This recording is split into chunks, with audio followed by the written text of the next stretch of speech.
فمن شهد منكم الشهر فليصم وقال النبي صلى الله عليه وسلم من لم يدع قول الزور والعمل به فليس لله حاجة في أن يدع طعامه وشرابه او كما قال النبی صلی اللہ علیہ وسلم۔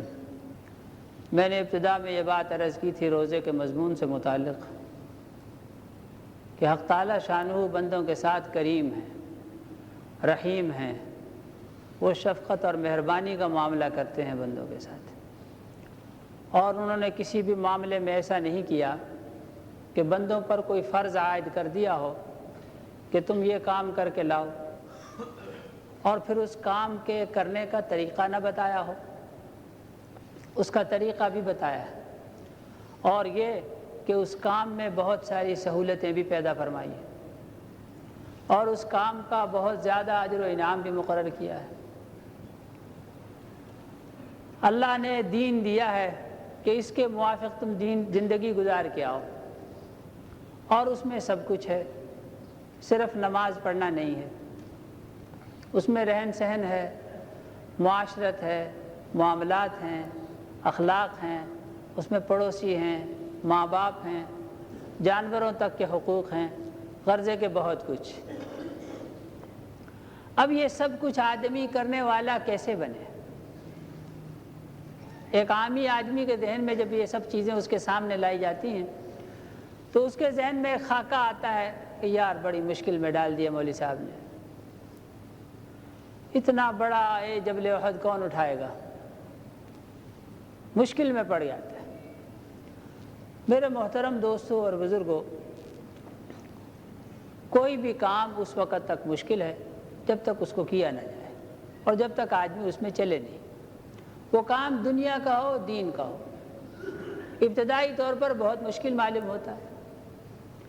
آپ کتنے ہی لوگوں کو دیکھیے اور ان سے پوچھیے، وہ دنیاوی مناصب، دنیاوی عہدوں کے اعتبار سے بڑے بڑے اور بہت تعلیم یافتہ، اسی طرح سے دینی علوم کے حاصل کرنے والے ماہرین علوم نبوت کہ ابتدا میں جب ان کو مدرسے میں داخل کیا گیا تو ان کے لیے بڑا مشکل تھا، بھاگے دوڑے، مار کھائی، پٹائی ہوئی، ایک دفعہ نہیں متعدد دفعہ ہوئی، رفتہ رفتہ کسی کی انداز تربیت سے، کسی کی ترغیب سے یا کسی کی دعا سے، غرضے کہ کیا چیز کارگر ہوئی پتہ نہیں، لیکن بعد میں وہ چیز نہ صرف یہ کہ اس کے لیے بہت آسان ہوئی بلکہ وہ اوروں بہت سوں کے لیے آسانی کرنے کا ذریعہ بن گیا، اس میں بڑا ماہر بن گیا اور بڑا نامور بن گیا۔ عرض یہ کر رہا تھا کہ ابتدا میں کوئی بھی چیز مشکل ہوتی ہے۔ میرے پاس یہ لوگ آتے ہیں کہ جی بچے کے لیے دعا کریں، کیا ہے مسئلہ بچے کا بھائی؟ کہ جی دکانداری میں دھیان نہیں دیتا۔ کہ کیوں نہیں دیتا؟ کہ بس یوں ہی بس لاؤبالی پن، اس کے لیے دکانداری کرنا بہت مشکل۔ کتنے ہی بہت بڑے بڑے کامیاب دکاندار آپ ان سے پوچھیے کہ دکان سے پہلے کھسک جایا کرتے تھے، دکان میں جی نہیں لگتا تھا، اور پھر اس کے بعد جب کچھ عرصہ تک کرتے رہے اس کے بعد اللہ کی پناہ ایسا جی لگ گیا ان کا کہ ان کو وہاں سے اٹھانا مشکل ہو گیا، کسی کام کے لیے نکالنا مشکل ہو گیا۔ عرض یہ کر رہا ہوں کہ کسی بھی کام میں ابتداءً لگنا ذرا مشکل معلوم ہوتا ہے، اگر تھوڑا سا آدمی جی کڑا کر کے، دل جما کے کچھ دن محنت کر لے تو اللہ آسان کر دیتے ہیں۔ دنیاوی کاموں میں تو نہیں کہتا، لیکن دینی کاموں میں اللہ نے وعدہ فرما رکھا ہے، وَالَّذِينَ جَاهَدُوا فِينَا لَنَهْدِيَنَّهُمْ سُبُلَنَا۔ جو لوگ کچھ دن ایک قلیل عرصہ تھوڑی سی محنت کرتے ہیں ہمارے راستوں میں سے کسی راستے میں، دین کے سیکھنے میں، دین کے سکھانے میں، دین پر میں نے چلنے کا عہد کر لیا ہے، عازم کر لیا کہ آج کے بعد میرے اعمال میں، میرے کسی قول سے، کسی فعل سے اللہ کے کسی حکم کی خلاف ورزی نہیں ہوگی۔ کچھ دن محنت کرنا پڑے گی، جی کڑا کرنا پڑے گا، مقابلہ ہوگا، سخت آزمائش ہوگی، لیکن اللہ کی مدد شامل حال ہوگی۔ کچھ دن اگر چلتا رہے تو اللہ یوں راہوں کو کھول دیں گے کہ اوروں بہت سوں کی آسانیوں کا ذریعہ بن جائے گا۔ بہت سوں کے لیے آسانیاں پیدا کرنے والا بن جائے گا، نہ صرف یہ کہ خود اس کے لیے دین بہت آسان ہو جائے گا۔ میرے محترم دوستوں اور بزرگوں، میں نے بات عرض کی تھی کہ اللہ کسی بندے پر کوئی چیز فرض عائد کر کے پیچھے نہیں ہٹ جاتے کہ یہ کام کہہ دیا کر کے لاؤ۔ اللہ کریم ہے، رحیم ہے، شفیق ہے، جو کام بندوں کے ذمہ کرتے ہیں اس کی بجاوری میں ان کی مدد کرتے ہیں، ان کی مہربانی دیکھیے۔ جسے بچوں کو شفیق ماں باپ، چھوٹے چھوٹے بچے ابتدا میں جب ان کو کوئی کام سکھانا مقصد ہوتا ہے، مثلا مثال کے طور تختی لکھو، تختی لکھو، اب بچے کے ذہن پر ایک پہاڑ، اللہ اکبر، تختی کیسے لکھوں، کیا لکھوں۔ بعض بچے بعض کاموں سے بڑے چالو ہوں، لاؤ تختی لاؤ، وہ ادھر ادھر ہونے لگا، ذرا تختی لاؤ، دوات کہاں ہے، قلم کہاں ہے، یہ ٹوٹا ہوا قلم ہے، دوسرا لاؤ، لائے، تب بیٹھے، ایک آدھ لفظ ابھی لکھا ہوگا، لاؤ میرے پاس، لاؤ یہاں، لاؤ میرے پاس، اور پھر اس کے بعد اس کی ماں باپ مدد کرنا شروع کر دیں، یوں لکھتے ہیں، اس کا ہاتھ سے پکڑ کر لکھائی کرائیں، دیکھو یہ تم نے بہت اچھا لکھ لیا، اور پھر اس کے بعد دوسرا لفظ، یہ دیکھو تم نے بہت اچھا لکھ لیا، حالانکہ لکھا ماں کی مدد سے، باپ کی مدد سے۔ اجی اللہ اس سے کہیں زیادہ بندوں کی مدد کرتے ہیں۔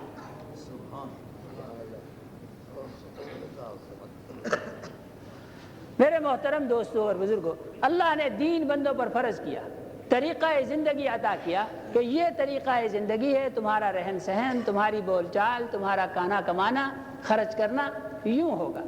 اب یہ کہ یہ کیسے ہو، اس کی تربیت کے لیے اور اس پر لانے کے لیے ایک نہایت سستا سا آسان سا عمل دے دیا، روزہ رکھو، روزہ رکھو، صبح سے لے کے شام تک، کچھ تھوڑی سی بھوک برداشت کرو، پیاس برداشت کرو، واللہ پوری بصیرت کے ساتھ اور پورے یقین کے ساتھ یہ بات عرض کرتا ہوں، یقین کیجئے اور اس کا تجربہ کیجئے، کوئی بھی بندہ کسی کے ساتھ مشروط نہیں، کہیں کبھی رہنے والا، اس کی شرط، اس کی آزمائش شرط ہے، روزہ رکھیے، واللہ کہ روزہ آدمی کو آدھے سے زیادہ دیندار بنا دیتا ہے۔ صرف ایک عمل، دین کا ایک عمل، پورے دین پر چلنے میں مدد، روزہ 50% سے زیادہ اس کا کام ویسے برابر کر دیتا ہے۔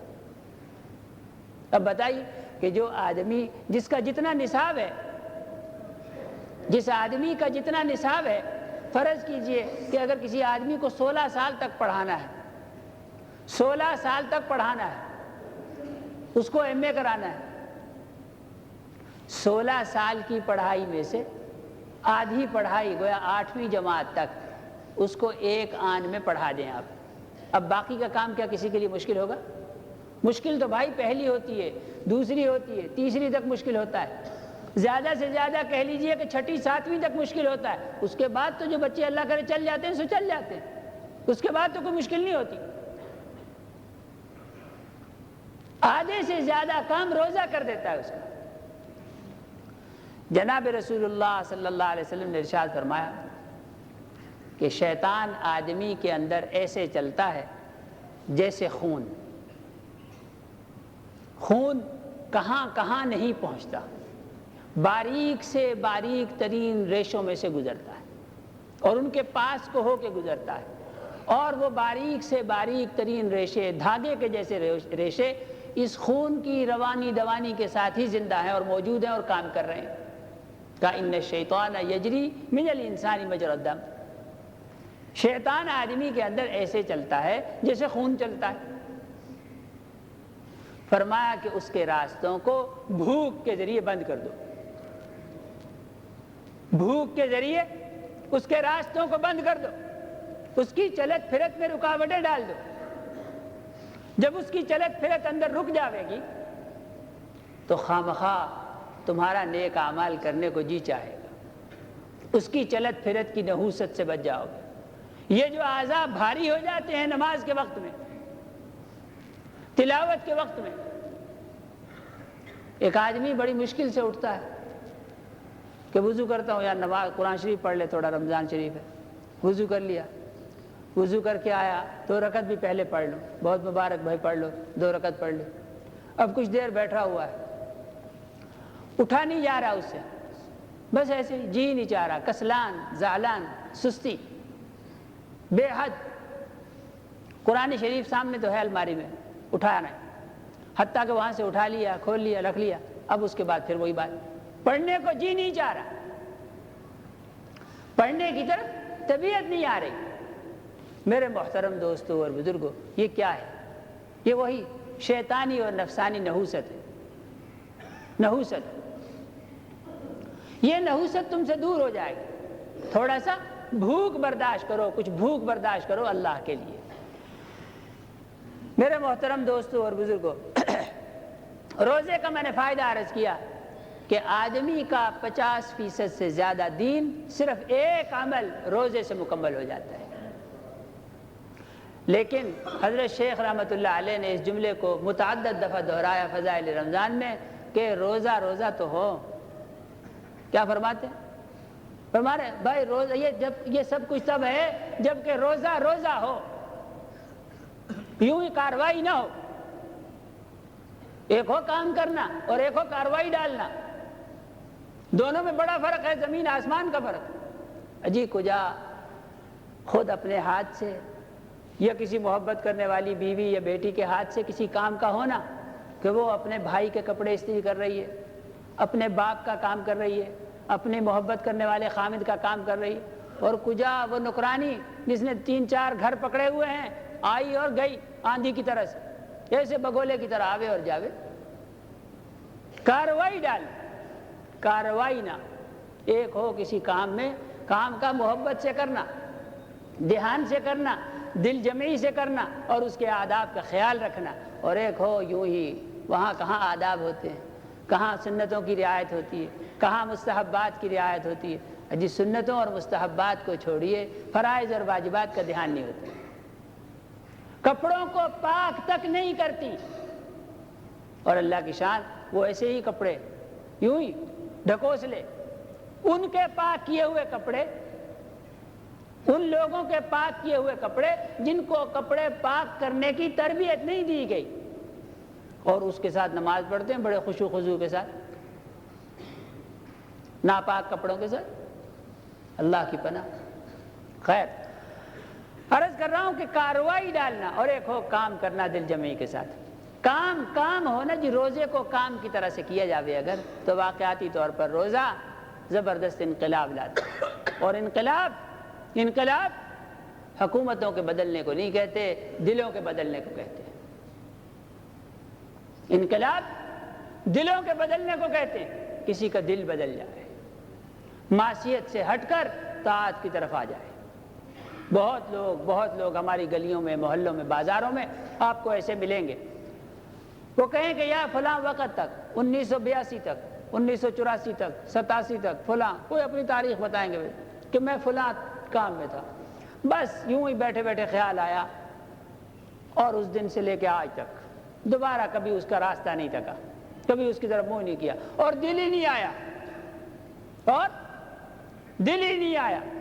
اسے کہتے ہیں تاریخ انقلاب۔ جس دن دل بدل گیا، معصیت سے ہٹ کر اللہ کی طرف لگ جانا۔ روزہ ہو۔ میرے دوستو، روزے کے بارے میں ایک بات آپ سے عرض کرتا ہوں، پہلے بھی عرض کی، اسی کا آخری حصہ ایک اور عرض کر دیتا ہوں۔ ایک ہے روزے کا، کسی بھی چیز کا ایک ظاہر ہوتا ہے اور ایک باطن ہوتا ہے۔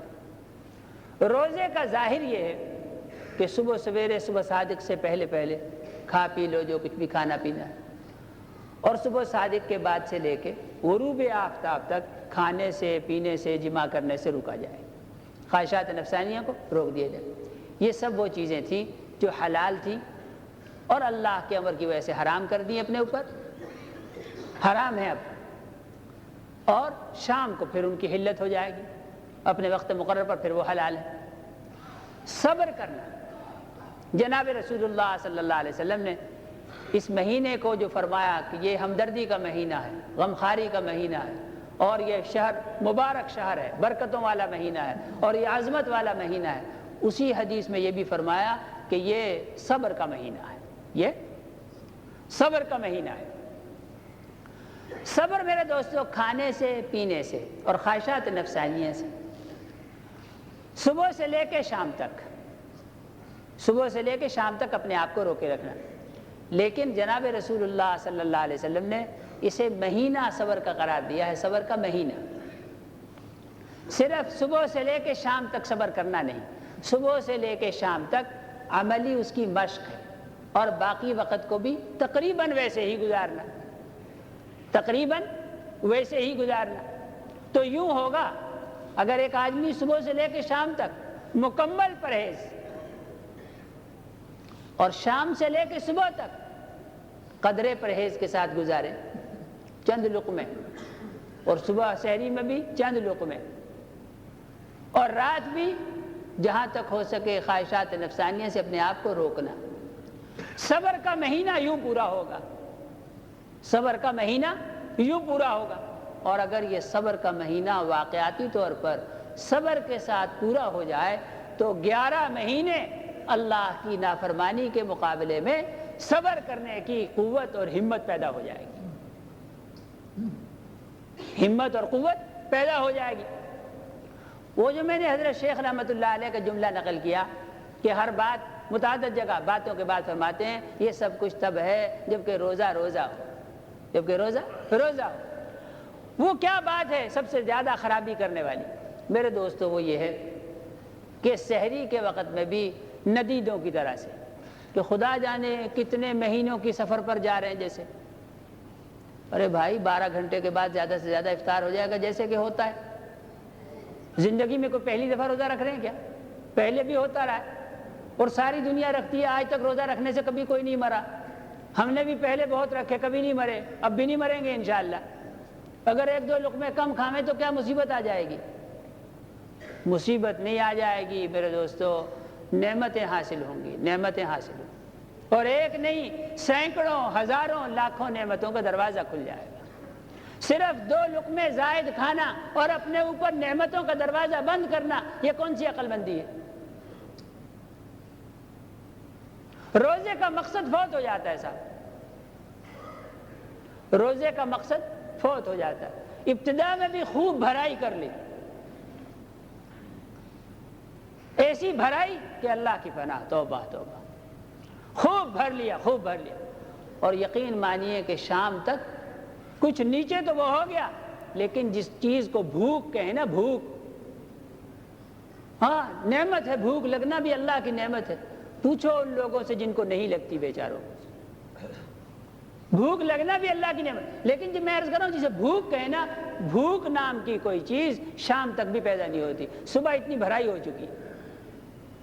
حالانکہ روزہ تو تھا ہی اس لیے کہ اللہ کے نام پر بھوکا رہنے کا ذائقہ چکھو، اور اللہ کے ہاں اپنے لیے ایک حجت بناؤ، ایک دلیل بناؤ کہ اللہ میں وہ بندہ ہوں اور تو اس بات کا گواہ ہے کہ میں نے تیرے نام پر صرف تجھے خوش کرنے کے لیے میں نے بھوک برداشت کی. اور اللہ اس کے جواب میں کہے کہ ہاں ہاں اگر تم نے بھوک برداشت کی ہے تو اس بھوک کے بدلے کے طور پر ہم نے تمہارے لیے ایسی ایسی نعمتیں تیار کی ہیں کہ یہاں جنت میں بھوک نہیں ہوگی، لیکن کھانے کو بہت کچھ جی چاہے گا، اور جو جی چاہے گا کسی سے کہنا نہیں پڑے گا، صرف تمہارے جی کا چاہنا اور اس چیز کا حاضر ہونا، اور اس چیز کا حاضر ہونا. وہ جسے کن فیکون کہیں، کن فیکون، کہ اللہ جس چیز کا ارادہ فرماتے ہیں، ارادہ کرتے ہیں کہ ہو جائے، وہ ہو جاتی. یہ شان کن فیکونی ادا کرے. لیکن یہ ان لوگوں کے لیے ہے جو دنیا میں اللہ کے نام پر بھوک برداشت کریں، کچھ بھوکے رہیں. اسی طرح سے شام کو، شام میں اللہ کی پناہ فرمایا للصائم فرحتان، فرحت عند فطرہ وفرحت عند لقاء ربہ. روزہ دار کے لیے 2 خوشیاں ہیں. ایک خوشی اس کو افطار کے وقت، افطار کے وقت کاہے کی خوشی؟ سموسوں کی نہیں، اللہ کی پناہ، توبہ. روزے دار کو خوشی کہ اللہ کا فرض ادا ہوا، اللہ ہی کی دی ہوئی توفیق سے، کہ اللہ میں اپنی کسی عمل پر اتراتا نہیں ہوں، ناز نہیں کرتا، نخرہ نہیں کرتا، کوئی مان نہیں، کوئی کبر و غرور نہیں. تیری دی ہوئی توفیق سے تیرے بہت سارے بندے، بے شمار بندے، ان میں سے تو نے مجھے توفیق عطا فرمائی اور تیرا ایک حکم میں نے پورا کیا. ایک حکم میں نے پورا کیا، یہ میرے لیے سعادت کی بات ہے، میرے لیے خوشی کی بات ہے، میں اس پر خوش ہوں، اس ادائیگی پر، کاش کہ تو اس کی وصولی پر خوش ہو۔ میں ادا کر کے خوش ہوں، اور بڑی خوشی ہوگی اس دن جب یہ معلوم ہو کہ تیرے ہاں وہ وصول بھی ہوا میرا روزہ، میرا وہ روزہ تیرے ہاں وصول بھی ہوا، میں نے بھیجا تو تھا۔ اور کہا فرحۃ عند لقاء ربی، اور دوسری خوشی روزے دار کو تب ہوگی جب اللہ سے ملاقات ہو، جب اللہ سے ملاقات ہوگی۔ یہ دو خوشیاں، ایک ادائیگی کی خوشی اور دوسری وہاں وصولی کی خوشی، دوسری وہاں وصولی کی خوشی۔ اور روزہ، فرمایا روزہ ایک ایسی چیز ہے، روزہ ایک ایسی چیز ہے کہ مومن بندے کے تمام عمل 10 گنا سے لے کے 700 گنا تک، یا یوں کہہ لیجئے اس حدیث کے موافق تو 700 گنا تک، اور دوسری حدیث کے موافق 70,000 گنا تک بھی تمام عملوں کا بدلہ ملے گا۔ کسی کا 10 گنا بدلہ ملے گا، کسی کا 70 گنا، کسی کا 100 گنا، کسی کا 1000 گنا، کسی کا 2000 گنا، حتیٰ کہ کسی کا 70,000 گنا، 10,000 گنا۔ ماں سوائے بندے کے جتنے بھی اعمال ہیں ان تمام اعمال میں روزے کی شان علیحدہ ہے، روزہ اس سے مستثنیٰ ہے۔ فرمایا روزہ خاص میرے اور میرے بندے کے درمیان ایک راز ہے، اس کو اعمال سے مستثنیٰ کر لیا، عملوں میں عمل کہا یہ عمل یہ میرے لیے ہے، خاص میرے لیے ہے کہ میرے اور اس کے درمیان ایک راز ہے، اور کہا کہ اس کا بدلہ تو میں ہی خود دوں گا اور اپنے شایان نشان دوں گا۔ ایک روزہ رکھنے سے حدیث پاک میں ایک آدمی کا جہنم سے 70 برس دور ہو جاتا ہے۔ ایک دوسری روایت کے موافق ایک روزہ رکھنے سے ایک آدمی 100 سال جہنم سے دور ہو جاتا ہے۔ ایک اور حدیث میں کہ روزہ رکھنے سے ایک آدمی، ایک روزہ رکھنے کا اجر، کہا ایک روزہ رکھنے سے آدمی کے اور جہنم کے درمیان اتنا فاصلہ ہو جاتا ہے جتنا کہ ایک کوا ساری عمر اڑے، بچپن سے لے کے بڑھاپے تک، بچپن سے لے کے بڑھاپے تک۔ کتاب الحیوان میں لکھا ہے کہ بعض کووں کی عمر، بعض حضرات کے نزدیک کوے کی عمر بہت لمبی ہوتی ہے بھائی، کوے کی عمر 700 سال اور 750 سال، گویا 750 سال میں یا 700 سال میں جتنی مسافت وہ طے کرے گا، جتنا فاصلہ وہ طے کرے گا اتنا فاصلہ اس بندے اور جہنم کے درمیان، گویا مغفرت ہو گئی، گویا مغفرت ہو گئی ایک روزہ رکھنے پر۔ اور جو آدمی 30 روزے رکھے تو، جو 30 روزے رکھے تو کہا 3 آدمیوں کی دعائیں رد نہیں ہوتی، مسند احمد کی روایت، 3 آدمیوں کی دعا رد نہیں ہوتی۔ عادل بادشاہ کی دعا جو واقعاتی اور حقیقی طور پر بندوں کے درمیان عدل و انصاف کرتا ہو اور رد نہیں کی جاتی، جو مانگے اللہ سے اللہ دے دیتے۔ اور مظلوم کی بد دعا، مظلوم کی بد دعا اس سے بچو، کہ وہ رد نہیں کی جاتی۔ فَلَيْسَ بَيْنَهَا وَبَيْنَ اللَّهِ حِجَابٌ، اللہ کے اور اس کے درمیان کوئی پردہ حائل نہیں ہوتا۔ منع کر دیا گیا ہے چوکیداروں کو اور پاسبانوں کو کہ اس قسم کی کوئی جو چیز آیا کرے یہ ڈاک براہ راست ہم تک پہنچنی چاہیے، یہ ڈاک، اس کے درمیان میں کوئی وسیلہ نہیں، کوئی واسطہ نہیں، کوئی سیکریٹری شپ نہیں اور کوئی پاسبان نہیں، کوئی چوکیدار نہیں۔ مظلوم کی بد دعا اللہ کے دربار میں براہ راست پہنچتی، رد نہیں کی جاتی، رد نہیں کی جاتی۔ اور تیسری، روزہ دار کی دعا رد نہیں کی جاتی، روزہ رکھنے والے کی دعا رد نہیں کی جاتی۔ میرے محترم دوستوں اور بزرگوں، وہی بات پھر دہراتا ہوں کہ روزہ روزہ ہو، حضرت کی والی بات کہ روزہ روزہ ہو۔ روزے کو روزہ بنانا بہت آسان ہے میرے دوست، مشکل نہیں ہے کچھ۔ کھانے کی تقلیل کرنا مقصد ہے ساری اس تربیت سے۔